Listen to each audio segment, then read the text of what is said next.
நினைச்சு போட்ட இடைக்கால பட்ஜெட்னு நினைக்காதீங்க.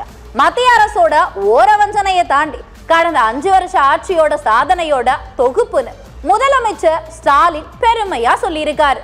தமிழ்நாடு தான் இந்தியாவுக்கான மாடல்னு எல்லாரும் பாராட்டுற மாதிரி 5 வருஷ சாதனையை தொகுத்து இடைக்கால பட்ஜெட்டா தாக்கல் பண்ணிருக்காரு அமைச்சர் தங்கம் தென்னரசு. முதலமைச்சர் கருத்து சொல்லிட்டாரு. மத்திய அரசோட ஓரவஞ்சனை, வஞ்சகம் இதையெல்லாம் மீறி வளர்ச்சியில தமிழ்நாடு சாதனை படைச்சு 5 ஆண்டுகளை நிறைவு செய்யுதுன்னு பதிவும் பண்ணியிருக்காரு.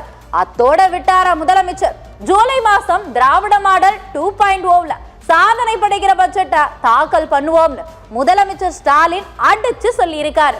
முதலமைச்சருக்கு என்ன ஒரு அபார நம்பிக்கைன்னு பாருங்களேன்.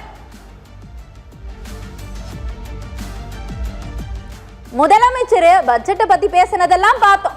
முதலமைச்சர் அப்படிதான் சொல்லுவாரு.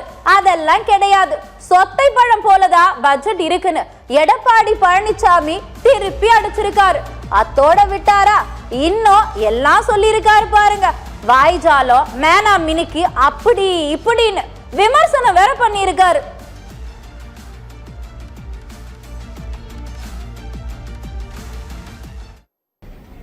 இன்றைக்கு வேளாண் பட்ஜெட் என்று விவசாயிகளை ஏமாற்றுகின்ற ஒரு பட்ஜெட்டை போட்டிருக்காங்க.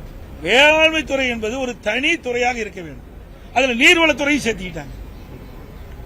இப்படி விவசாயிகளை ஏமாற்றுகின்ற ஒரு பட்ஜெட் தான் வேளாண் பட்ஜெட் என்பதை இந்த நேரத்தில் தெரிவிக்கிறேன்.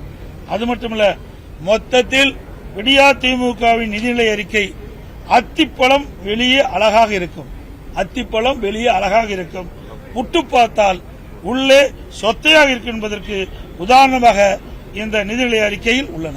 கடந்த 5 ஆண்டுகளைப் போல இந்த ஆண்டு இடைக்கால நிதிநிலை அறிக்கையும் வார்த்தை ஜாலங்கள் நிறைந்த மேனா மினிக்கி உரையாகத்தான் இருக்கிறதே தவிர உருப்படியாக எதுவும் இல்லை.